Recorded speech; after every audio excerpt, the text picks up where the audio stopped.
He's looking for something. He's searching for something. He's just going, and I'm going as fast as I can go. I'm darn near running. Big, bulky gear on, you know. I got my backpack. I got my light wool. I got my expedition wool bottoms on. I got hat on, which I take on and off to cool down. I unzip my jacket, then I zip it back up to keep my body temperature good. And I'm going and I'm going and I'm going. I'm almost stepping in his tracks. I can't see his foot, you know. Yeah. I come around a corner and there's this deer, and it really baffles me for a second. Big Buck Registry's Deer Hunting Podcast, episode number 283. John Glidden, buck tracking through northern New Hampshire at -33. Support for the Big Buck Registry and the Deer Hunt Podcast comes from Rackology. Everything you need in one bag. Now available at Rural King and Ahsland Farm and Home storefronts or online at www.rackology.org. -33 Merino Wool Layering System. Timeless natural insulation, keeping you warm on the coldest days while staying breathable and wicking away moisture on the wet ones without the old school itch of regular wool. Grizzly Ears, the most advanced engineered wireless earbuds for the outdoors. Covert scouting cameras, remote cameras for hunting, wildlife, and security. Quiet Cat, the all-terrain electric bicycle. Visit quietcat.com. That's QUIETKAT.com and use the discount code BIGBUCK15 to secure 15% off your next Quiet Cat purchase. And Big Buck merch. You can get cool, high-quality Big Buck t-shirts, long-sleeve t-shirts, and hoodies. And show support for this podcast by visiting www.bigbuckregistry.com/MERCH.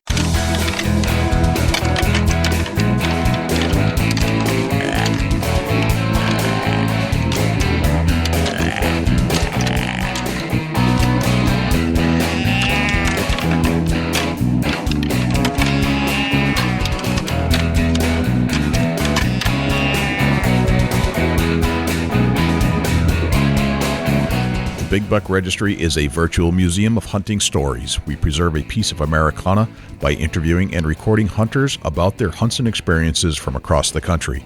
And who knows, maybe we'll learn a thing or two along the way that'll help us take our hunt to the next level. This is Bill Vale from PressureDeerPro.com, and you're listening to the Big Buck Registry's Deer Hunting Podcast. This is Brandon Adams with Major League Bowhunter, and you are about to listen to the Big Buck Registry Deer Hunting Podcast.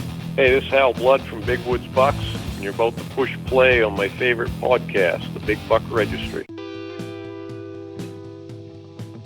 Hello, ladies and gentlemen, and fellow predators. My name is Jay, and thank you for tuning in to the Big Buck Registry's Deer Hunting Podcast. For Dusty Phillips and Jim Keller and the entire staff here at the Big Buck Registry, welcome to this week's show.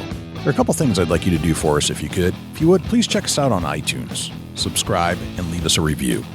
With your help, we're going to try and push this show up the iTunes charts. I know we have a lot of listeners out there, and I need you to take some action. I need you to leave a review and subscribe to the show. If you do subscribe, that'll give you access and notification each and every week that a new show is released. You can also access this show in its entirety on YouTube, Stitcher, TuneIn Radio, iHeartRadio, Spotify, Google Play, and as an Amazon Alexa skill. Go to Alexa and say, "Alexa, enable Big Buck Registry." It's all right there for you to access on demand at your fingertips. Regarding the harness program, we have an ample supply of harnesses to give away from our volunteer donors. If you're in need of a full-body harness, please send an email to jay@bigbuckregistry.com. There's a long-standing northern tradition, especially in New Hampshire and Maine, where wool meets deer hunting. John Glidden is no stranger to this concept. At age 61 and as president of the company, John reports to work almost daily at the -33 Merino Wool Factory.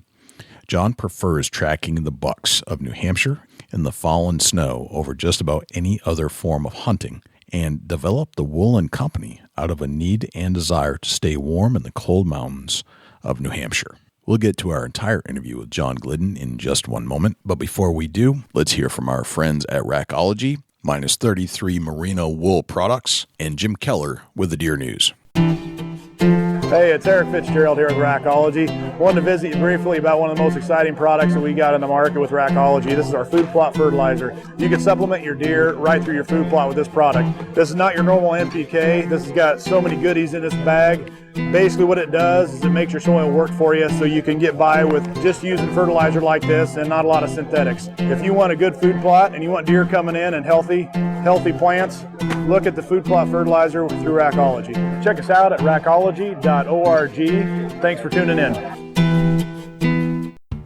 Let's talk about a hunter's layering system for a sec. We need to be ready for any weather that Mother Nature throws at us. With the layering concepts that Minus 33 has created with their incredible merino wool products, they've got you covered. The Minus 33's merino wool expedition weight garments will keep you warm on the coldest late season days while regulating and wicking away moisture in a way that only merino wool can do. You see, wool will absorb up to 30% of its weight in moisture without leaving you feeling wet or clammy, and wool insulates better than cotton or polyester and protects against hypothermia on those late season hunts. And here's another interesting point. You might not think of wool for early season, but with the Minus 33 wicking technology, I'll take a lightweight Minus 33 base layer any day in warm weather. Merino wool fibers naturally reject any bacteria found in moisture or sweat and gives you double protection against odor as your target buck approaches. Visit www.minus33.com to learn more about Minus 33's layering technology. Use the code BIGBUCK33 to get 10% off your next order.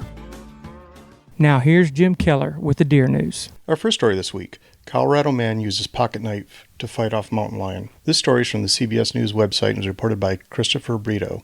A mountain lion was killed after it attacked a man inside a Colorado park earlier this month. He was looking for places to hunt elk in Bighorn Park subdivision near Kremling when the cougar struck, CBS Denver News reports. The man told Colorado Parks and Wildlife officials that he was attacked about 9 p.m. on August 10th. He saw the big cat and walked backwards for about 200 yards until he tripped and fell.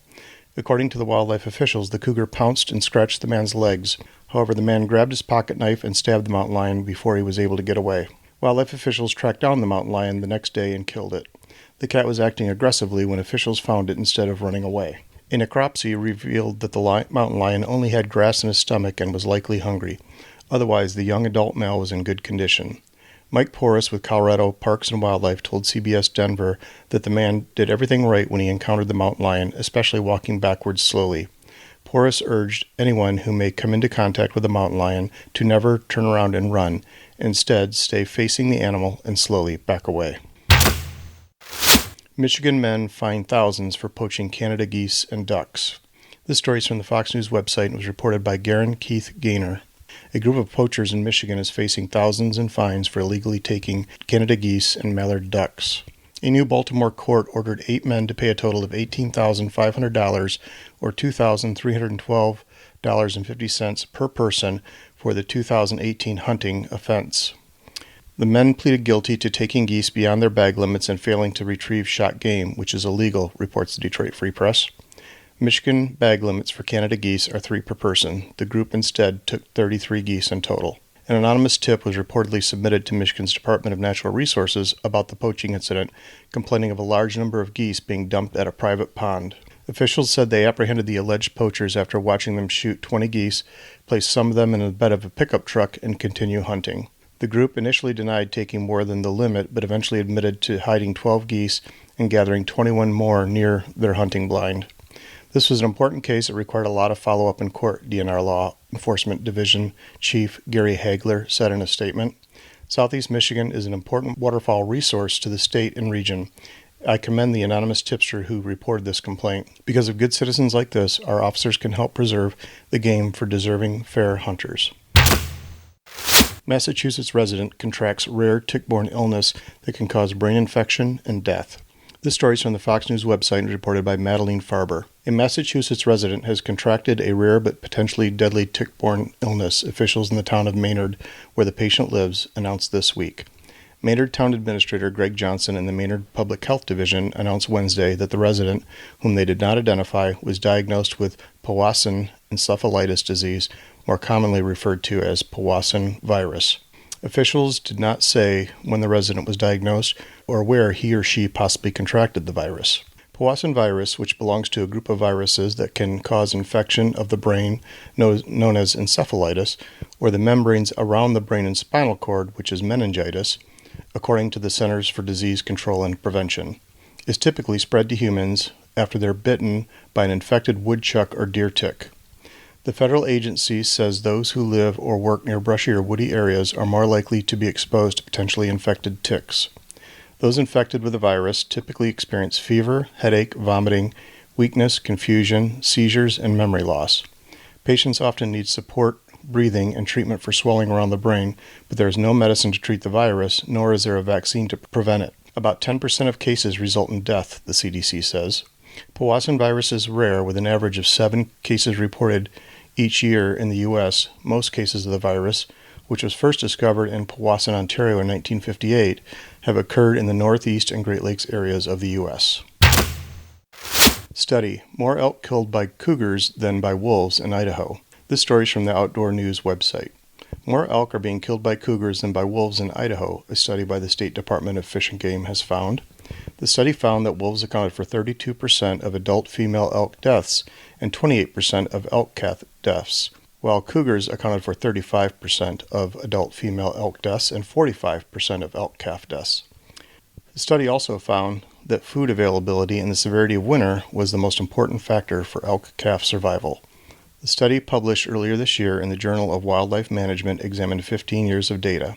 While researchers were able to consider the size of wolf packs on elk mortality, they couldn't do that for mountain lions, which can be difficult to count. In a different study published in 2018 that examined wolves, Horn found that the average pack size didn't change much in Idaho between 2005 and 2015, despite the beginning of wolf hunting seasons.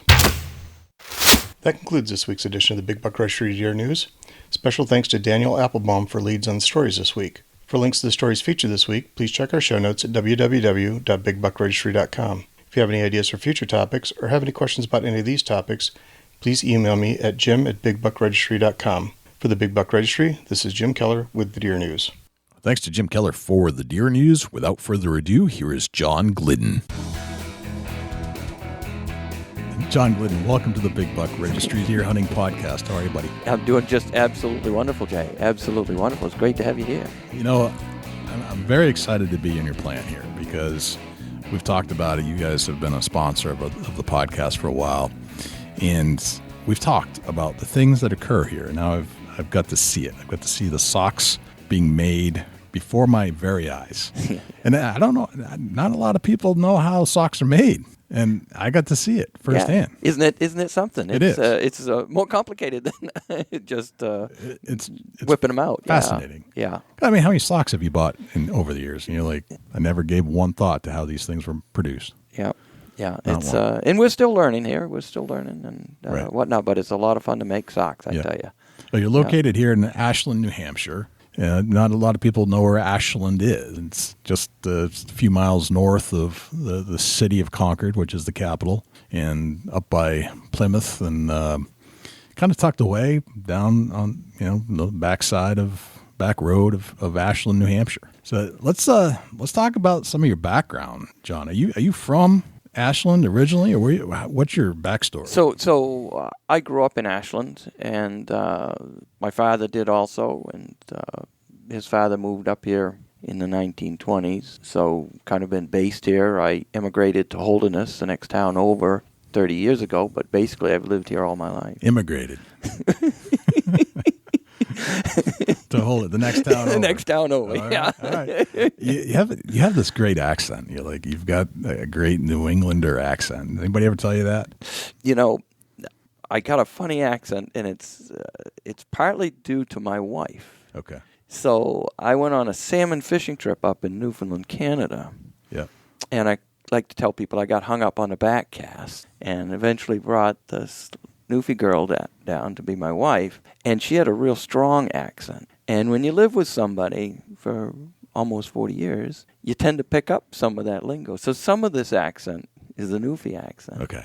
So that's kind of probably what you're picking up.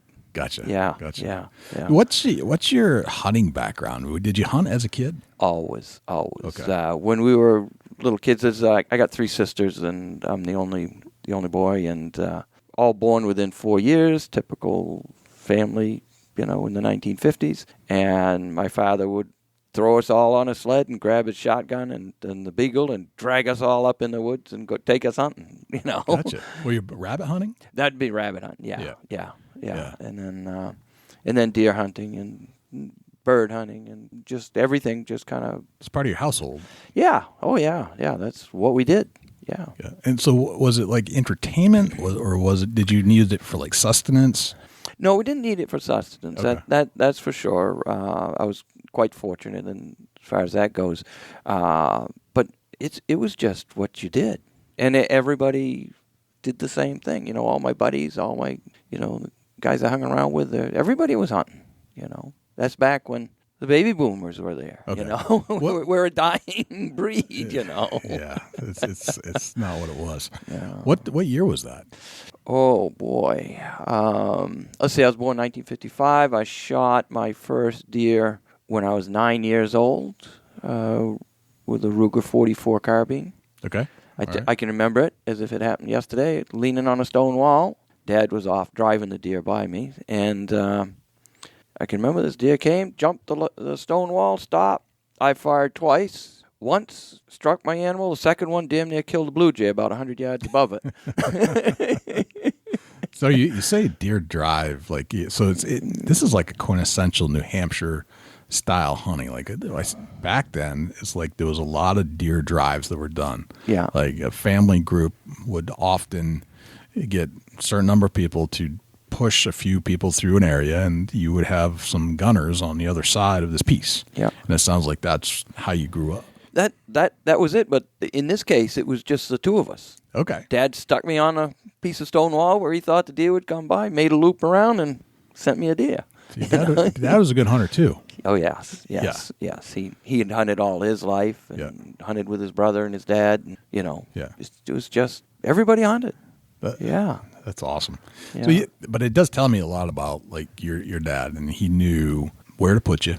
He knew where the deer liked to escape from, and he knew that if he circled this one area, he could get them kind of moving in a direction. Yeah. And put you in the right spot at the right time. Yeah.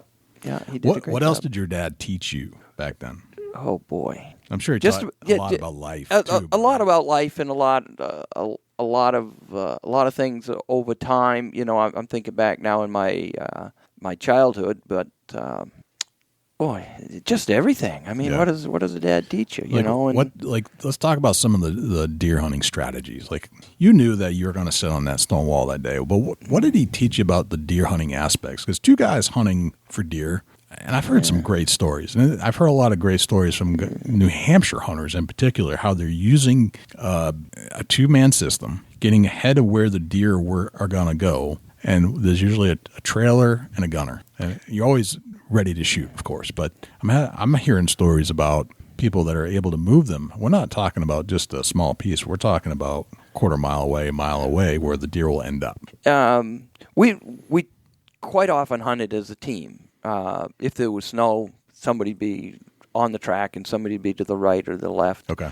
And, you may give them a chance to, if it's bending a turn, try to let your shooter get ahead so that if you do bump it, it gets a chance to shoot at it. But an awful lot about reading sign, reading tracks, knowing whether that's a fresh sign, whether that's if that branch has been nibbled, is it dried out? And it's 3 or 4 days old, or is it nice and fresh? Did they just munch on those raspberry branches or whatever? I mean, but it was always just little things, nothing big. Just keep, look at that, okay, type of thing. Yeah. So, would you consider yourself a tracker? Yes. We're talking about styles of hunting. We hear the New England tracker, is a big one because we have snow. Yes, you have snow, and you learn so much about your game animal by actually following them. And you start following some deer tracks, and you see the kind of thick stuff they go through, and they go underneath some logs that you can't crawl underneath, and you just shake your head at it, and you just see this stuff, and you learn it, and you like. I'm no longer afraid of going into real thick stuff. You just go in quiet because that's where they are. And you just learn that by track and by being in the woods. Yeah, definitely. So let's talk about some tracking for a little bit. I mean, it sounds like your dad was a big influence. He showed you the ways of the woods. He taught you how to track. Now, it's interesting you say that he taught you to, like, you might have a two-man team where one person's on the track, the other person is off to the side. I haven't heard too much about that. And is that something that you did a lot, and even, or was that more like, I need to teach my son and he needs to be nearby to learn this stuff? Or was that a full strategy at that time? We used different strategies depending upon where we were. And and I know when my dad was a kid, that his father and a couple of the other fathers in town would get their kids together and they would have the bigger drives, and they'd push a lot of deer around with that. So I know he knew all about how to drive and move animals, and sometimes we hunted with bigger groups. I mean, 6, 7 guys would get together, and I can remember as a young kid standing on a road with my grandfather 100 yards down the road, and 3 guys coming through the woods and pumping deer by us. And me missing. Yeah, I remember that part. Yeah, I remember those days too. I've been there too. Yeah. So let's talk about your tracking strategies. When do you decide it's time to hunt?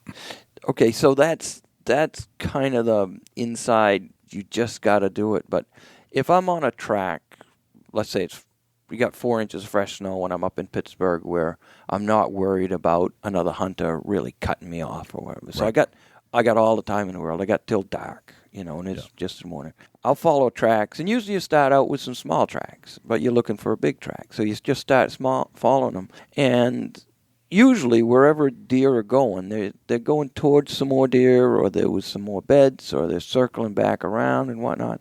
And it's kind of like you're walking through the woods picking up chips, little tiny pieces of information. And after a couple, 3 hours of that, pretty quick you can lay all those chips down and make a picture. Okay. And maybe that picture says, looks like they came down off the mountain at night, so they're probably going up there in the evening, or vice versa, or they're headed for the swamp, or something like that. You just kind of gotta look at everything and think about all these little chips that are kicking around. Yeah. So you're painting a picture, a story. That's right. You got little tiny pieces, and you got to kind of puzzle them together. Do you only hunt if there's snow? No, I'll hunt on bare ground, and I'll do the same thing. It's just very hard to find any chips to pick up to look at. Right. So, I'll try to go places where I can see tracks, maybe where it's muddy or on a steep hillside where you can pick something up or whatever. Right. And, but it sounds like you're a mobile guy. Like you don't sound like a quintessential tree stand hunter. Like that's not you. Yeah. No. I got tree stands, and my goodness, I've run them up and down plenty of trees. I got a bear stand, and I'm up there for a few minutes, and I'm just back down on the ground. It just doesn't work. It's not my style. Not your thing. I like getting in and getting close. Okay. I like getting close. Yeah. So it sounds like when the snow is coming, when you've got a forecast and you've got 6 inches of fluffiness coming, you must get excited. Oh, love it. So northern New Hampshire gets snow pretty early in the year, and same with Maine. And as soon as they get snow up there, I'm watching that weather, and I've got several camps that I can visit, several buddies that I can stay with, and so I'll just bail into camp and go hunting. And those hunting trips are out of camp when it's still dark, park your truck somewhere where you're going to start hunting, leave the truck when it's shootable daylight, and come back in the dark. Okay. And you take everything with you, and you go. You go. And you say you have a camp. Is that a camp where you have a group of hunters that are meeting up, or is this just something that part of the family or something like that? So in the Pittsburgh area, I've got a couple guys that I hunt. Well, there's 3 different guys that I hunt with up there who have, I'll call them, 2 of them have Pittsburgh camps that they actually own, and another couple fellas that I've known all my life that get together with 4 or 5 of their buddies, and then they actually rent a camp for 2 weeks of the season, and the door is always open. So, I can go anytime I want. Okay. All right. But it is, so you get to camp the night before, the snow's coming, you're getting set up, and I'm always in love with the gear that the tracker uses. Yes. Right. I mean, anywhere from the clothing to the short list of equipment that you're bringing with you, and the lack of a need to, and not that you're not pre-scouting, because you are, but the tracks are the tracks. You don't need to be out trying to figure out where the deer are. You're going where the deer just were, and then eventually, if you follow them long enough, you're going to be where the deer are. And if you ask Lanny Benoit, any of the Benoits, their first thing is you got to go where the deer are. Exactly. Boom. Exactly. Right. And if you're trying to get a big deer, you start with the first track you see, and then that'll take you to a bigger one, which will take you to a bigger one. And while you're collecting all these little bits of information, pretty quick you're going to get yourself on a big track. Yeah. And, it's going to be a crackerjack of a track. And you're going to start following it, and you're going to start to get to know that animal. What's he doing? Well, the third rut's on, or the last rut of the season's on, and he's just going from one group of does a mile away to another group of does to the third group of does, and then back, because he's waiting for that last doe to come in, and he's moving. So you got to move, because he's walking faster than you walk. Right. You got to either cut him off, or you got to go like a son of a gun. Right. You're hunting him. He's hunting for does. That's right. He's not paying attention to who's coming up behind him, No. and that's your advantage. And Right. And the other one is, if the wind is coming at your back, damn near run, because there's no sense sneaking up with the wind coming down your back. But you still got to cover that ground. So you go, and maybe you can go as fast as the wind, and you get there in time, and then when he swings up the hill and the wind is right in your face, you can slow right down, take it easy, look around a lot more. And it's a very good point. Because I asked Hal Blood about wind when I interviewed Hal. Hal's like a notorious tracker, right? Okay. And you asked him about wind, because you talk to everybody else in the country, and it's like you ask them about wind, scent control, and to the tracker, I don't care about scent control. No, not at all. I don't care about wind. Yeah. I mean, you kind of care a little bit about what you smell like, but it's not like you're religiously bathing in gold scent, or gold scent remover or anything like that. I mean, you're not buying into that. The wind, as you just described, if it's blowing towards the buck, you can go on a dead run. If it's blowing at you, you can slow down and take your time, because you've got that advantage. Yeah. It's just a whole different read of the woods compared to the person that's hunting the tree stand, the person that's hunting a certain property, and you got to know where the deer are going to most likely show up for a food source or whatever. Tracking is different. Yeah. So you start in the woods, like you get out of your truck, you find a track, any track. Yep. That's your goal. Now you might drive a 5-mile logging road up. Okay. See a couple little ones, a bigger one, and then get at the end and then turn around and say, and pick one. Park that truck, again, about the time you're supposed to be in the woods, and you got lunch on your back, and you got enough warm clothes and some gear, and that ever-lovable GPS unit. Yes, right. Which is, I've fallen in love Lifesaver. with those things. I'll almost go home if I don't have it. Because Well, you should, as a tracker, you should go home if you don't have your GPS. Because you can wind up anywhere. Right. Anywhere. I mean, you still have to be a good woodsman. You still have to understand direction, how to use your compass, the general area. It starts with safety, right? Of course. And hiking some of the woods of New Hampshire, it's easy to get turned around. Being 85% timber, there's a lot of things that look the same as the last place you were just at. Yeah. So direction is huge. But having that GPS unit and some extra batteries, it kind of makes sense, right? So you can get back to where you were effectively, efficiently, and safely. Exactly. Yeah. Because up in the north, there's nobody coming. Nope. If you go over the hill and land at some other log landing at dark, there's nobody coming. Right. Right. It's you, your pack of matches, or your boots that are going to get you out of there. You're going to either walk it and or eventually, these log landings, they all look similar. They all do. Like, man, I think I was here before. Yeah. And the only thing you have to go by is your GPS or your boot tracks. Yep. Exactly. Yep. Yeah. About 4 years ago, I was hunting with a fella, one of a group of guys, and he didn't come back that night, and he spent the night out. Yeah. And he built a fire. He did everything, but it was snowy, miserable. He says, you never would believe how much work it is to keep a fire going, to keep you warm when it's snowy, miserable weather. And he ended up walking out and eventually got himself out. But he had to walk all night just to get out. And he had a GPS unit. Right. He knew where he was. Right. But it didn't tell him that the route that he thought he was going to take was too steep to go. Yeah. That is the one downfall. Unless you can read a topographical and it's embedded on your GPS, you don't really know how steep it is where you're going to go. That's right. Or how muddy is the swamp. Exactly. Yeah. Yeah. You see those little 3 little markers that show up on your GPS that says swamp. Well, is that a beaver bog that you got to swim across, or is that a mud hole? Are the edges dry, and how far back? I mean, do I have to go a quarter mile around, or can I kind of walk the edge? Exactly. Because I've gotten stuck where I can't even get through this bog. Yeah. There's no way. Yeah. I'm done. I got to go all the way around, and now it's after dark. Exactly. Now I just took a wrong turn because I wasn't watching my GPS. Now I got to go backtrack another quarter mile. Yeah. Those little things mean a lot.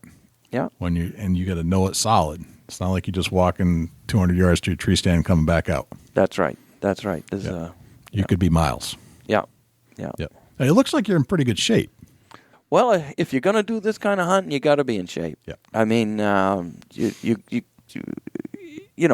64 years old, so I don't recover from things as fast as what I'd like to. So I got to just stay in shape and Do you do anything in the off season to stay in shape? So right now I hike about 3.5 miles every morning with a 20-pound backpack. No kidding. Yeah. Okay. Yeah. Now I'm primarily getting ready for a Dall sheep hunt. Okay. Which is even more strenuous than most any other kind of hunting you can imagine. Right. We start out at about 2,000 feet, hike up a riverbed for 4 or 5 miles, then pop up to 5,000 feet and go hunting. Then come home at night and then do it again in the morning. Right. You do 10 days of that, my goodness gracious, you've done be something. You better be in shape when you get there. Yeah, you'll be in shape by the time you leave. That's right. That's right. Yeah. So do you see any similarities between Dall sheep hunting and buck hunting in New Hampshire? No. During the winter? No. Different. Wholly. This Western or Alaskan type of hunt, which I'm going on this year, it's a spot and stock type of thing. You walk through the woods or up on a mountain, you're making all kinds of noise. You got hiking poles and you got gear that rattles, and you get up and then you're shooting 200-300 yards, maybe more, 400 yards. That's I got to pay attention with my guns lined up and a few other things. Right. Pittsburgh or New Hampshire, a 100-yard shot's a long, long shot. Yeah. And especially if you hunt the way I hunt, where a lot of times you're a lot closer than that. Yeah. It's different. Yeah. It's different. A shot in New Hampshire is 100 or in. Yeah, exactly. Generally. Exactly. Yeah. Yep. Yeah. That's so when you're on a track, let's kind of go back to the deer aspect. When you're on a track, you start out with any old track. Yep. Until you find the bigger track. When do you say, okay, this is the track I'm going to follow? Okay, so eventually you'll see a track, and I want to call it a flat track. It's a big, big track, and the deer has put his foot down almost flat, so the toes kind of splay out a bit, and it almost looks like it's kind of down on its, I don't know what you're going to call it, the palm of its. Yeah, palm pads. Yeah, pad of the hoof. Yeah. And that's a big buck that's really been pawing the ground. He's been hiking. He's wore out. He's wore out at that point. He's walking like that, and a lot of guys will say they drag their toes and this, that, and the other thing, but you just know that it's a buck. Yeah. You just know that it's a buck. I don't know. I can't tell you everything that goes into it. Compared to the other tracks you were... Right, a big doe's still got nice pointy tracks. And the skippers and the little bucks are still got nice pointy tracks, and they kind of dance about. There's a point to where the big deer, even the big does, those tracks are limited. Like, they can't grow any bigger. They're not going to grow. Even the giant does. It's the tracks that are bigger than that track. That's the one you're looking for. That's the one you're looking for. Right. And then eventually that big buck will go in straighter lines. He'll go straighter. He'll paw the ground less. He's just going from doe 1 to doe 2 to doe 3 back to doe 1. Yeah. And he's just punching his card. Hi, hon, how you doing? I'll be back in an hour. I'll be back in 8 hours. And then he goes to the next one and then keeps coming around. And you kind of put your 2 cents in here too, but what I've noticed is that those bigger bucks, they tend to be isolationists. Like they're not all that social. Yes, they're looking for a doe, but they're not going to hang out with a whole group necessarily. They're going to go from one hot doe to the next, whereas does will travel together, or there may be a buck and a doe, and you can tell those tracks, okay, this is a buck and a doe traveling together. Yeah. Right? Yeah. And if the buck track is significant enough, that's the track you probably want to stay on. Yeah. But I've picked up tracks. I had no track, and then I bumped into this one track, and it was a few days old, and it seemed like it was a buck looking for does in an area where there are no other tracks, but he's doing this loop. He's trying to figure out where are the does, where are the hot does, and you followed that, and it's really interesting to me. And you kind of play in here too, but if you've got 3-day-old tracks, you can figure out, okay, now I'm on the 2-day-old tracks. Then I'm on the 1-day-old track. Yes. Now I'm on the current track. That's right. And another thing it just comes to mind, so I'm just going to say it, is sometimes I'll follow a track backwards. And I like to say wherever they come to, they're going from. And if there's not a lot of pressure around, that big buck is still in the neighborhood. Those does are still in the neighborhood. And maybe that's a case where the wind is just all wrong. And I don't want to slab the side of that mountain with the wind coming down my neck all afternoon. And I turn around and follow that track backwards because he'll come back to his own track. Yeah. And hopefully the wind is better or the sun is better or whatever else is better. So. It's an interesting point you made because without pressure, they're not really, most likely, they don't want to go that far. They're trying to keep their energy down to a minimum. And if there's no pressure to move, they probably will stay put. Yes. And for the most part. So following them backwards, depending on the wind, might make the most sense. Yeah. That's an interesting tactic. And that big buck, when he does get to a doe that's really close to being bred, he will stay 2 feet from her. She'll lay down, he'll lay down. Yeah. She'll stand up, he'll stand up. And wherever she urinates, he'll come and paw that up, and he'll smell that and do the analysis and whatnot. And that buck or the doe, and I don't know just how it works, but a lot of times they'll break off from those other 2 or 3 does together, and it'll just be that buck and that doe, and then you're hunting 2 deer. And boy, when you see that doe, you throw your gun up and put the crosshairs where she was, and boy, you got a good chance that he's coming right through. Right. That makes sense. Yeah. It's a great tactic. It's a great strategy. So let's talk about your gear. Sure.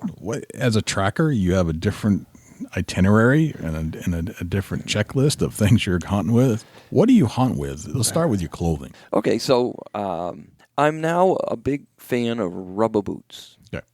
I have some beautiful, beautiful leather boots that are just magnificent and whatnot.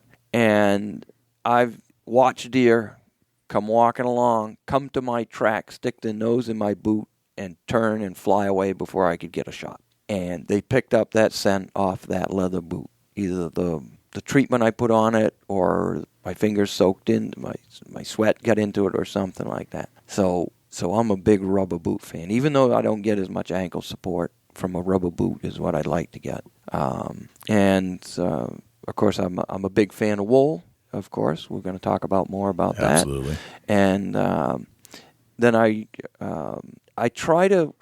like to hunt cold, and stand warm. So if you have to stop, you got to be able to get warm. But I like to be almost cold, and I feel it keeps me sharper, keeps me moving. I don't have to be running. But I got to be moving and just looking, reading those tracks, looking for those little scraps of information, and keep going and going and going. I'm not sure I could do it today, but the younger me could go all day without stopping. Yeah. I mean, eat the sandwich while you're going, drink the bottle of water while you're going. I mean, just not stop. Right. If that's the game that's being played that afternoon, right. You got to go. You got to go. Right. Yeah. Yeah, you never know which game's going to be played. You don't know. Right. You don't know. Until you're in the game. Yeah, exactly. Right. Exactly. That's a good way to put it. Yeah. Yeah. So wool base layers, rubber boots. Yeah. What are you wearing for outer layers?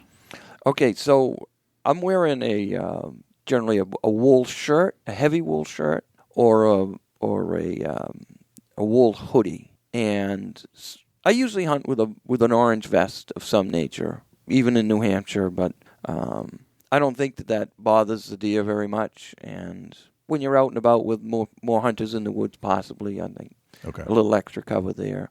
And the vest has got a couple pockets where I can shove some wool gloves in there, so I got them nice and handy. Okay. And a small backpack that's quiet in the woods, and you just can't have anything that'll scrape against a branch or anything. You get that zip sound. The nylon rip. That nylon, no. If you hear that sound, you just got to take off what you got there.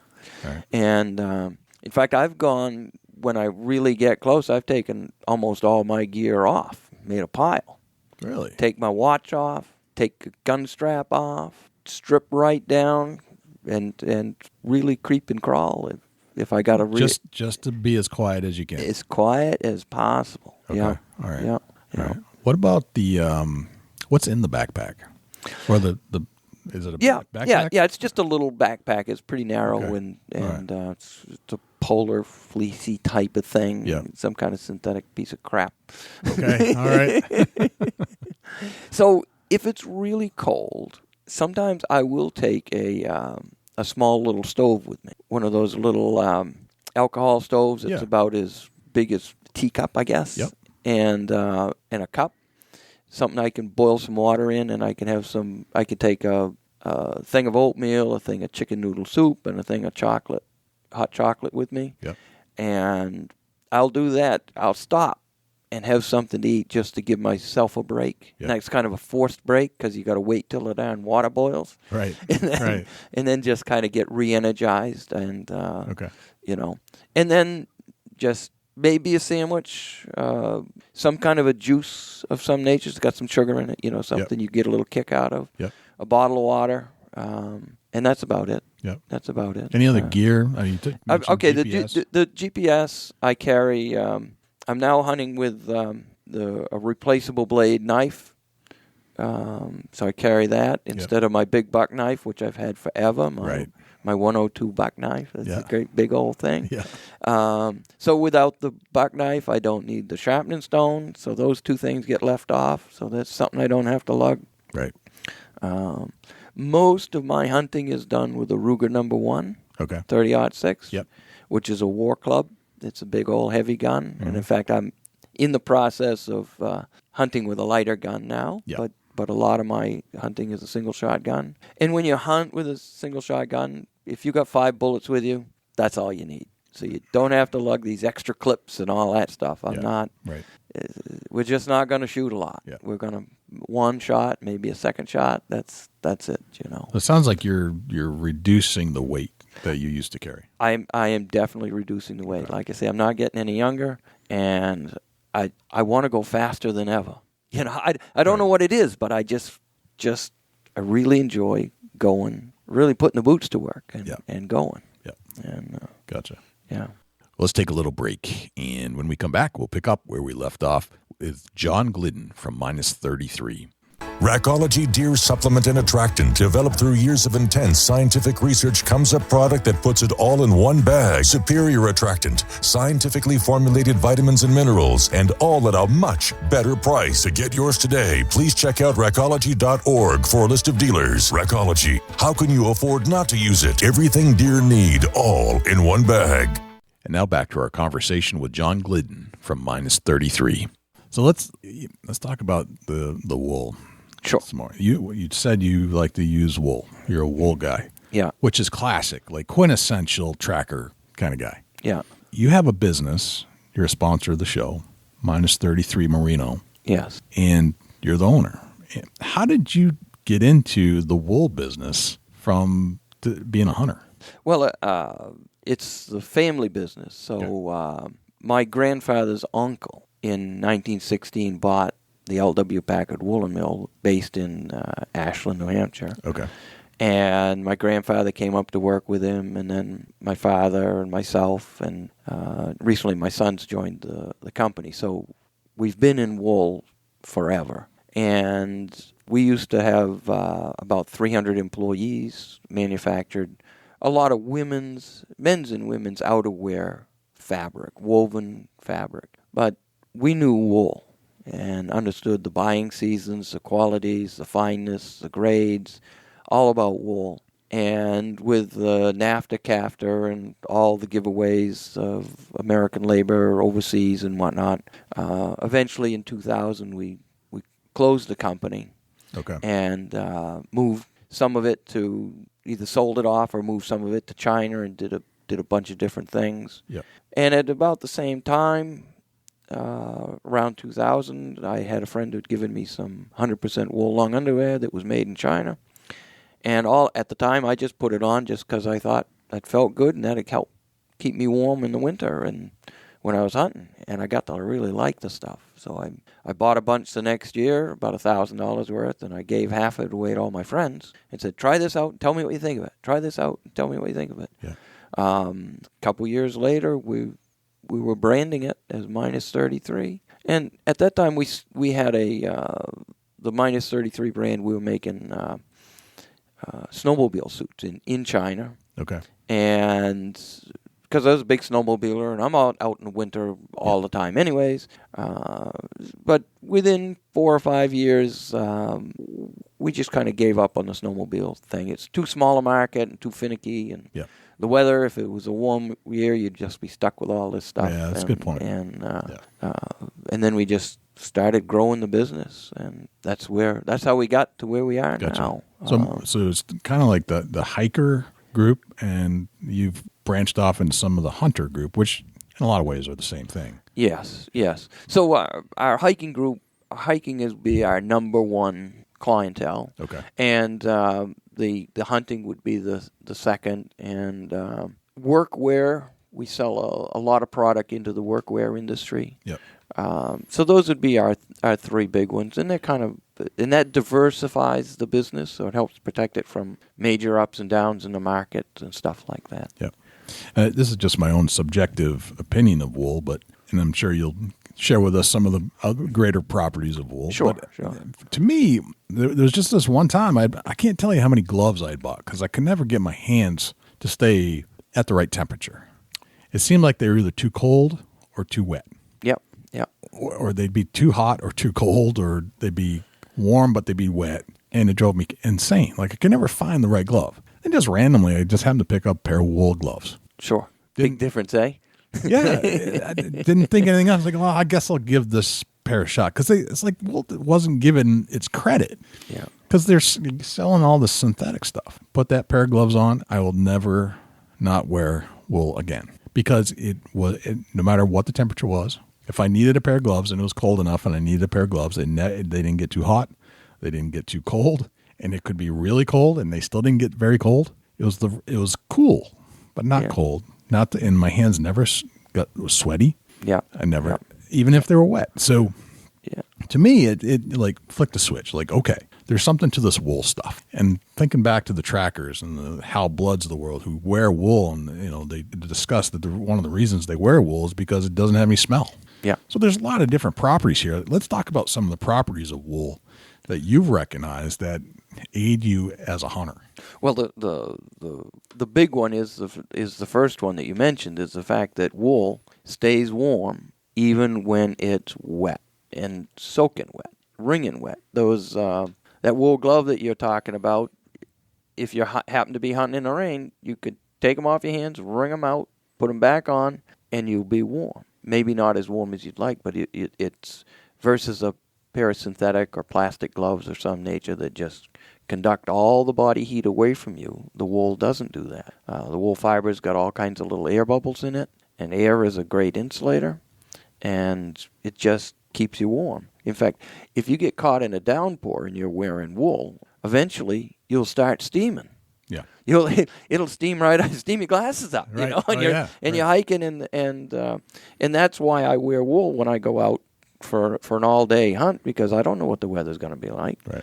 And I don't really want to get rained on at noontime when I'm on a good track or something's going good and have to go back to the truck to get all new gear on or something like that, I'm going to just hunt right straight through. Right.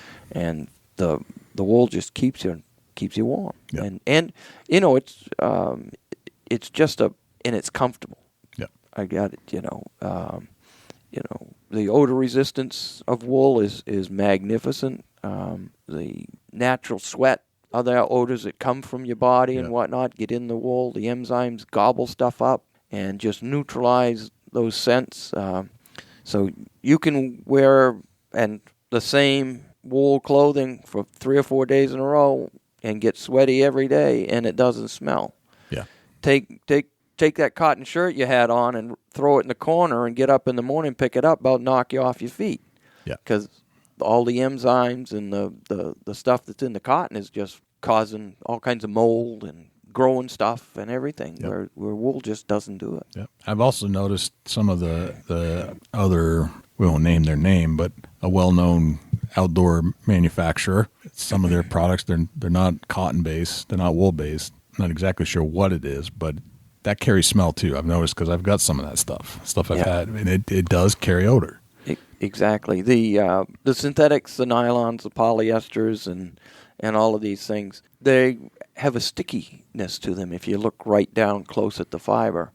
And you put a drop of sweat on them, and the odor part of your sweat will stay on that little fiber, and some of the moisture may evaporate and whatnot. You say, oh, wow, I'm dry. But those chemicals, that body sweat is still there. Yeah. And it doesn't take long for it to build up and start to mold. It'll start molding right away. Yeah. And there you got a smell.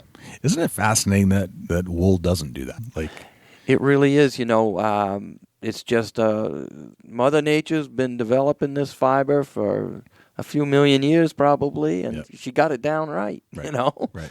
And here we are in the last 50 or 60 years trying to reinvent Mother Nature, and just doesn't happen. Right. Just not happening. Yeah, it's kind of figured it out. It figured it out, exactly. So you're an American company. Yes. You have some manufacturing in China, which the whole world does at this point. Yes. But you've also come home to make products here. And you've got a sock manufacturing unit. Yes. Right here in Ahsland, New Hampshire. Why did you decide to say let's reel it in from China and let's do some stuff here? The part of the problem of dealing with, China is very difficult to deal with on some things, but even beyond that, when you're dealing with an outside manufacturer, you're really held to their standards, not your standards. And their urgency in developing new products is not your urgency. So we really like to develop stuff. We like to chase ideas and make things better for our consumers.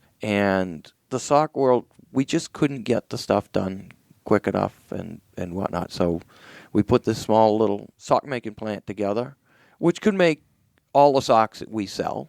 The little plant can do that now. Yeah. And our goal is to start making better socks. Gotcha. Just look at what our consumers are asking for and make them. And we'll use high wool content because we're a high wool guy. And we're going to produce some really nice products. Yeah. Gotcha. Yeah. Speaking of your products, we've got a few here in front of us as we're talking, but can we go through just some of the lines? I mean, one of the things that we first talked about was this heavy base layer, and it's a design where you can explain it in a little more detail than I can, but it's designed to come off without taking off your boots. Yes. So what we're looking at is expedition weight, 100% wool fabric, 400 grams per square meter. It's a fairly heavy piece of wool. We use that same fabric to make wool bottoms and wool tops in our expedition weight, which is really warm, really comfortable, really durable product. And so many times I've been hunting and had too much on or not enough on. And like I say, I hunt in those big rubber boots, and it's just, you're just not going to stop, take your rubber boots off and take your underwear off or put that extra heavyweight pair on. Yep. So we've been working to develop a set that we can just drop our outer pant down to our boot top and unzip the wool underwear off and then stuff it in your backpack and and reverse it and put it right back on again. It's a great when design. you get to where you're going. Yeah. So just so people understand, because you can't visualize this, we have to paint the picture through audio. Yeah. You can take off this layer without taking off your boots. That's right. Yes. And put it back on. That saves a whole lot of problems, especially if you're standing in wet stuff. Exactly. Right? Exactly. You're moving, but it's wet, and the last thing you want is some wet feet. That's right. That's right. Yeah. So to take your boots off, probably have to stand in the snow. Not you can. I mean, you can, but this is a better solution. I can see why this was a concept. Yeah. Yeah. You've got different weights of material here, and you've got different colors. You got some mossy oak stuff. You've got some. We just talked about the expedition layer. What are some of the other? Okay, so the weights? next weight fabric is our 270 gram, 100% wool fabric, which is really the workhorse weight fabric. Our item that we make a lot of our products out of, and again we make bottoms and tops, base layer, or next to your skin type products. And the 270 gram we make in different tops, like a 3/4 inch zip, a 3/4 zip, pullovers, short sleeve shirts, long sleeve shirts, and in a midweight we got a little hoodie that goes with it and whatnot. And then we have our lightweight 170 gram fabric, which we make right from men's and ladies' boxers and underwear. Gotcha. And then long underwear and T-shirts and the rest out of it for that early season. Getting out there, and also as a base layer, so you can layer up and layer down, which I'm a big fan of layering.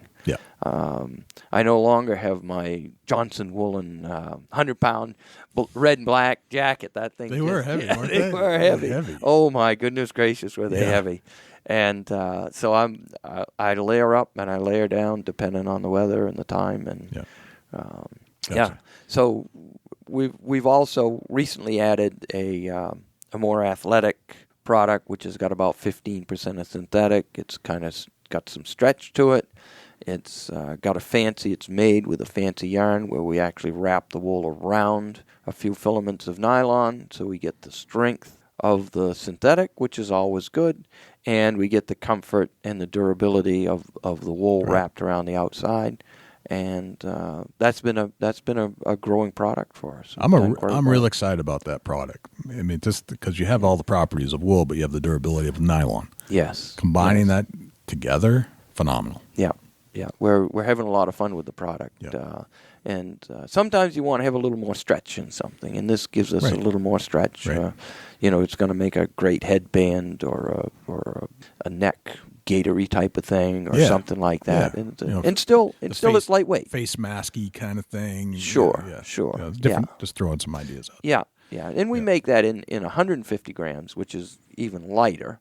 So the boxer briefs and stuff like that at that weight are really fairly sheer and really nice and comfortable, really comfortable. And then we also make that in the 270 gram. We don't make that into anything heavier than that, because the 100% wool at 270 or 400 grams per square meter is really good and durable. And well, we're 100% wool guys. Let's just right. I'm easy to please. I just want the best. You're making some hats. Yes. And this is fascinating to me. And you said that you have a lightweight base layer, and for years you wouldn't put wool together with early season. That's right. Yeah. Right. Yeah. But now you're saying you can. Absolutely. Absolutely. The lightweight T-shirt, I wear that all year round, and I know 99% of your listeners are going to think it's a bunch of baloney, and that's all right. But I'm going to tell you, a lightweight wool T-shirt keeps you cooler on a hot day than that cotton thing you got, or that plastic-based item of nylon or polyester or whatever. And at the end of the day, if you're a trail hiker or whatever and you're covered in sweat, you're not going to stink. Right. You're just not going to stink. Just give it a try. Stay warm. Stay warm. Yeah. Now, what's fascinating to me, we were having this discussion pre-interview, is that the hats that you sell that are nice, they're thin, but they're made of wool. Yeah. and that the Hunter Orange one was one of your best sellers last year. Yes. And that one of the places that they sold the best in was Texas. Right? I don't put Texas and wool together either. Yeah. But apparently that's happening. There's a lot of Jay. There's a lot of hunters in Texas, and even though up here in New Hampshire we look down in Texas, and on their coldest day you're probably out here running around in your shorts. You know? There's no doubt. But it's all relative to what you're used to. If you're used to 70 and 80 degree days, it drops down to 45. You're cold. Right. You know. So we do sell a lot of our product into Texas. That's very cool. And whatnot. And that does come in some of the mossy oak patterns too. So that's nice because it's nice to have a mossy oak pattern to work with too. In wool, so you get all the properties. You've got some glove inserts. Right, glove liner. So we got two different. Well, we got a proper glove liner, which I never. All I use it as a liner. I just use that just when I really have to keep my fingers warm. And again, I'm thinking of the hunter. The deer hunter that's out in the cold, where you still would like to be able to pull that trigger safely with that glove on, because we always don't have enough time to prepare ourselves for a shot. It's there. Now's the time to take the shot. You know. Right. And the other one is a fingerless one, which gives you even a little more durability and let your fingers pop out the end. But still, that wool on your palm of your hand and on the back of your knuckles, even when it's wet. Keeps your fingers warm. Because once your fingers get cold, you got to stop.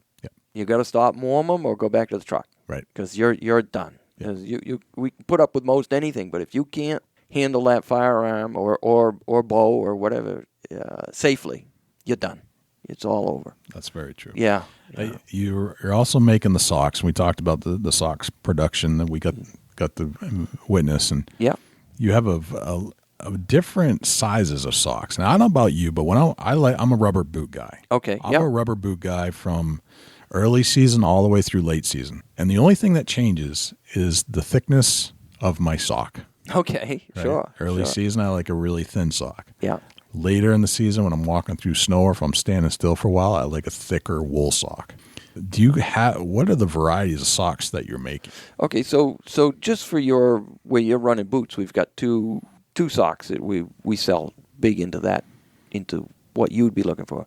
We call it our ski and snowboard sock, but it's a tall sock, comes up just underneath your knee, and it's relatively thin, and so you can pull that up over your long underwear or cover yourself in that. There's nothing worse than that big old rubber boot chafing on bare skin. No, it burns. So that's out. And then the second one is we have a big, heavy expedition weight sock, which also comes up quite high, not quite as high as the snowboard sock. And it's built with a heavy terry. Now, the terry is the loopy stuff on the inside of your sock. Yep. And it gives you a lot of cushion and a lot of heat retention ability. Gotcha. And between those two socks, that's what I'm hunting in. Yeah, I like the knee-high socks. Like, it's gotten to the point where baseball socks are more or less that length. Yep. Is what I got to have it, or I just feel weird. Yeah, just something. Yeah. Something I could have. So these socks also go really good with a long underwear that we've got, which we call our boot high, which is a sock that comes up to the middle of your calf. The long underwear goes down to the middle of your calf, doesn't go down to your ankles. Yep.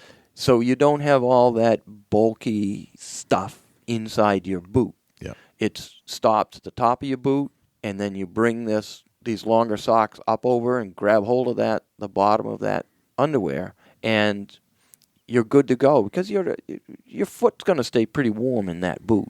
Yep. You don't need an awful lot of wool in that boot. You just need it to be comfortable. Yeah. And do you think wool is and I'm sure you're a little biased here. I might be. Do you think wool is some of the best hunting material that is on the planet?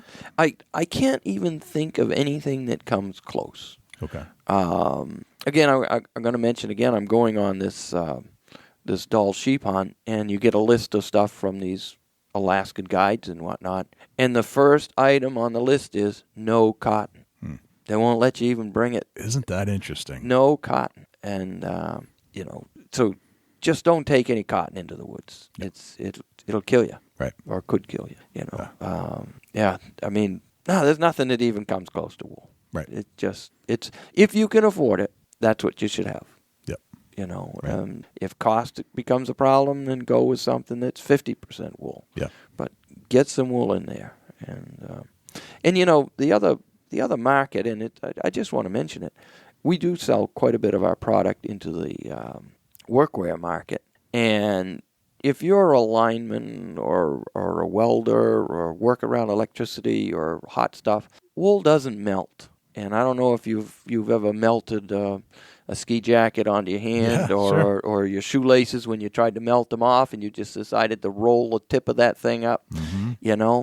Man, that's painful. Mm-hmm. And wool just doesn't melt, and it's much safer if you're in the trade doing that kind of thing. Before we move on to your deer hunting story, I do want to just bring up, and you can explain how this is working, is that you donate clothing to search and rescue here to the Fish and Game Department in New Hampshire. Tell me about that whole program. Okay, so several years ago, one of the wardens, Brad Morse, that I'm quite friendly with, mentioned to me, actually he was tagging a bear that I'd shot, and had relayed a story where he and some of his guys had gone in and rescued some people out of the White Mountains, and he said, we go in, we find somebody that's hypothermic and really needs to have, they got to have dry clothes, and they go into their own backpack and dig out whatever was needed and would put it on the people before they lugged them out or got them out or whatever. And basically, they never got the gear back. If it got the ambulance drivers cut the pants off them or whatever. And he wanted to know if we had anything that we could work with him on that, and we grew that idea. Of course, we do extensive testing of all our products. Even when they're made, we bring a new delivery in, we wash the stuff, we beat it up and whatnot. And even though it's perfectly good underwear or socks and whatnot, it's just not good enough to sell. Yeah. And tell you that, it's just, we got boxes of this stuff, and it's just staring at it, and you don't want to throw it away. And he said, geez, what a great use of that is to give it to the men and women that go in the woods and rescue the hikers or the hunter or whatever, and give them something in a packet that they could just give to somebody. And so we supply a lot of the Maine wardens and their rescue team and the New Hampshire team. We supply all of them with a good deal of product that we're just thrilled to. That's a great program to donate it to them. Very, yes. very cool. Yeah. So let's go on a little deer hunt. Sure. I asked you to kind of think of a deer hunt that is special to you, a memorable one. Yeah. And I want you to take us on that journey with you. Sure. Where are we going? All right. So we'll go northern Pittsburgh. Right. A snowstorm. Okay. Yeah. So the day before, we jumped some deer and had an idea where we wanted to go the next day. And there's 3 of us hunting together. And we get there just at daylight and get dropped off out of the truck, and the truck disappears, and my goodness gracious, it's cold. It's below 0. The wind's blowing. There's probably some new snow falling, and there's an awful lot of it just going from place A to place B right by me, Yeah, been there. And I've got an idea of where I want to go. And I just start hiking, and I cut some old tracks, lose them, cut some more old tracks, follow them, lose them. I make a 1.5 mile, 2 mile swing into an area that I had seen some tracks the day before, and lo and behold, I come across some fresh tracks. I mean, it's miserable. The tracks are disappearing while I'm looking at them. Right. And those tracks, they start right back down to where I've come from. And we're going through clear cuts, thickets, and out in the clear cuts, I'm losing this track. Now, this track is minutes ahead of me, and I'm still losing it, or at one point it was minutes. And I follow that track right back to where I darn near started. And I've got it in my mind that this has to be a buck. It wasn't a big animal, but I said, it's all by itself. He's looking for something. He's searching for something. He's just going, and I'm going as fast as I can go. I'm darn near running. Big, bulky gear on, I got my backpack, I got my light wool, I got my expedition wool bottoms on, I got hat on, which I take on and off to cool down. I unzip my jacket, then I zip it back up to keep my body temperature good. And I'm going and I'm going and I'm going. I'm almost stepping in his tracks. I can't see his foot, Yeah. I come around a corner, and there's this deer, and it really baffles me for a second, and swings its head, and there's some horns on it, and that was good enough for me. And so I shoot the deer, and when I get up to it, it's got a nice little 5-point rack on one side, and it's busted the other side off right at the top of his head. He just busted. And then I look at the rack, that the side that's left, and it is wore down. There's no nubs on it, no bumps on it. You can tell it was probably 6 weeks ago. It was probably a pretty nice looking rack. Yeah. This guy had just wore his horns down to nothing, and how he could break the horn was at least an inch and a quarter busted off. What happened to that guy to bust that horn right off at the bottom of his head? I got no idea. Got to be something big. But that was a great hunt. I put in my time. I did everything right. Yep. And I got my overcame the elements. That's right. Yeah. Yep. Yeah. And then you got your buck. Yeah, I got my buck, and then I had to get myself back up over the mountain to where I was supposed to meet my buddies and whatnot. Isn't that always like, oh, wow. Yeah. Now I got to get back. Yeah. Yep. But that was just a fantastic hunt. That's a good hunt. I enjoyed That's a really good hunt. Yeah. Let me run 10 rapid fire questions. This is more like a personality thing, so it's not going to be any kind of like right or wrong answer. Okay. All right. What's your number one hunting tip of all time? Well, I guess you got to be hunting to be successful. Don't sit around and talk about it. Get out of the truck and get going. It's about as quintessential as it gets, right? Yeah. All right. Sometimes we get out in the woods and we feel a little bit naked if we don't have this something with us. It bugs us all day if we don't have it. What's that one thing for you? It's that GPS. GPS. Yeah. And again, I'm talking deep woods, Maine hunt. Not if I'm, I turn around and go back to the truck. Yeah. Seriously. I'm too uncomfortable. Yep. Yeah. What's your biggest pet peeve in life? People not showing up on time. Yeah. You're at a hunting convention somewhere in the world, and you're in the hotel lobby, and a stranger comes up to you and asks you what you do for a living. What do you tell them? I'm in the wool business. Wool business. All right. I like that. What'd you have for breakfast this morning? 2 things of instant oatmeal. You're an oatmeal guy. I'm an oatmeal guy every day, easy. Yeah, and a cup of coffee too, by the way. I like oatmeal and coffee myself. Yeah. There's something about oatmeal. Like I feel like I'm energized all day. It's good for the system, and it's just a very steady start for your day. All right, you're a businessman, so you probably can guess what you might put on this, but we'll ask it anyway. You get your own billboard. It's on the side of a highway. It's blank canvas. You can put anything you want on it. What would go on it? Well, I guess nothing measures up to wool. I like it. Yeah. If I say the word successful to you, who's the first person that pops into your head and why? Well, that would be my father. Your father. Course. Yeah. Right. Yeah. He just was a guiding light for me. Yeah. And was just seemed to know when to offer advice and when to just let that 30-year-old go do what he was going to do. Right. Gotcha. Yeah. What's a typical day in your life look like? Well, there's hunting days, and then there's days where you should be hunting. Right.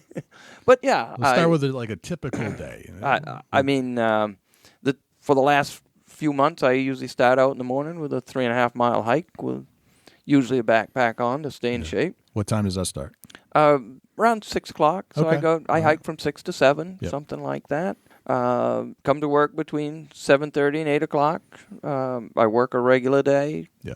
Maybe now I'm leaving at 4 o'clock in the afternoon instead of 5. Yeah. I enjoy here in the office. I enjoy the new products. I love making wool items and talking to customers that are happy with what we've got and solving people's problems. Yeah. And 10 years ago, I never imagined I'd still be working at 64. Really? And I'm just having a ball. I'm having fun. That's cool. Yeah. That's very cool. Yeah. All right, so Last question. What's a typical deer hunting day in your life look like? I wish they were all as fun as the story I told. Right. But I'm not. New Hampshire deer hunters. We're not as successful as other hunting locations are. So I do a lot of in the woods at daylight and out at dark. Yeah. I mean, and going. I mean, that's my typical deer hunting day. Yeah. I love it. Come home to a good supper. And come home to a good supper. Usually, a camp meal where somebody has put a lot of something on the table in front of you, and, and a few stories, and maybe a couple beers, and off to bed. Yeah. Start Do it again. The next day. Yeah. Exactly, Jay. Yeah. I know exactly what you're saying. You got it. Yeah. So that's the end of the 10 rapid fire questions. Yeah. We've talked a lot about a lot of stuff, a lot of concepts. A lot of concepts about wool and concepts about using wool in a hunting application and just cold weather applications, warm weather applications. Undoubtedly, we may have created some questions. And where can we find you online, you individually, or Minus 33 Merino Wool? If anybody listening to this has more questions, where can they find more answers? Okay, you can always get us at info@minus33.com. Or you can get myself at John G, John letter G, at minus33.com. And we'd love to field your questions or your thoughts about new products or whatever. Cool. Yeah. Very good. Yeah. Well, John, I got to tell you, this has been an honor and a pleasure. I know we talked about doing this a while ago, and we wanted to wait. And I know as time goes by, people have been hearing about Minus 33, and I think you're really onto something. I've discovered wool, even before I met you, that as a good application. You guys are making some of the best wool products on the planet, and I appreciate you coming on the show. It's a lot of fun. It's a lot of fun. And the product is a lot of fun to sell people and to see people use it and whatnot. It's... if you haven't tried 100% wool products, give it a try. Yeah. Yeah. Yeah. It was a game changer for me. So yeah. Well, that's great. That's great. I really appreciate John coming on the show and letting us go to his manufacturing plant in New Hampshire to really get a face-to-face. I really like these face-to-face interviews when we can do them. And John is just such a really high-quality, authentic guy. And he's the leader of a small business. He's making wool socks in the United States, in New Hampshire. And it makes me feel good that there's still people out there that care about doing some production here in the United States, making a high quality product, a product that hunters can use. And when it comes to hunting, and understand all this whole company was basically built off of the concept that John wanted some better hunting attire and started giving it to his friends. And before he knew it, he built a company and expanded into different genres and is still making and thriving in the wool business. Something you don't hear of very often. But I got to say, wool is one of the best products that I've ever used in any hunting applications for multiple reasons that we've discussed many times over.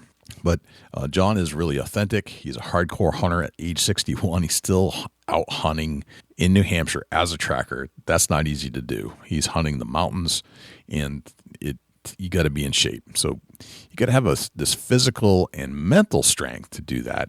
And on top of that, he's still, like, for example, out hunting doll sheep in Alaska. So he's a serious individual when it comes to business and hunting, but he, as a person, his personality is so genuine and happy, and just one of those guys I really like just to be around. He's a quality individual. Dusty, where can we find you when you're not hanging out here in the studios with me? Shoot me an email, dusty@bigbuckregistry.com. You can look me up on Instagram and Twitter @ChasingAntler, Facebook.com/Chubby Tines Outdoors. Jay, where can the people reach out to you when you're not on the mic? Likewise, you can shoot me an email, jay@bigbuckregistry.com, and you can visit us on Facebook, facebook.com/bigbuckregistry. We're also on Twitter, which is twitter.com/bigbuckregistry. We're also on Instagram, instagram.com/bigbuckregistry, and YouTube, which is youtube.com/bigbuckregistry. On YouTube, you can listen to all of our podcasts in their entirety. far as videos are concerned, it's a boring video, but the audio content is there, so you can actually listen to our podcast. You can also listen to all of our live shows that we've done on Thursday nights when we do them, and we've gone back and re-interviewed a lot of our previous guests we had on the show just to put a face to a voice, let's put it that way. You can always listen to our show on other places as well, not just YouTube. We're found on Stitcher, TuneIn Radio, iHeartRadio, Spotify, Google Play, and as an Amazon Alexa skill. Go to Alexa and say, Alexa, enable Big Buck Registry. And if you would like to submit a buck to our page for consideration and be featured on our page in front of 250,000 diehard deer hunting fans, all you have to do is go to bigbuckregistry.com/mybuck, and all of the instructions will be right there. I think that's pretty much everywhere we're at. I think that's a wrap, Dusty. That's a whole lot of big buck, Jay. Sure is. I'm Jay Scott. I'm Dusty Phillips. And this is the Big Buck Registry's Deer Hunting Podcast. We'll see you next week.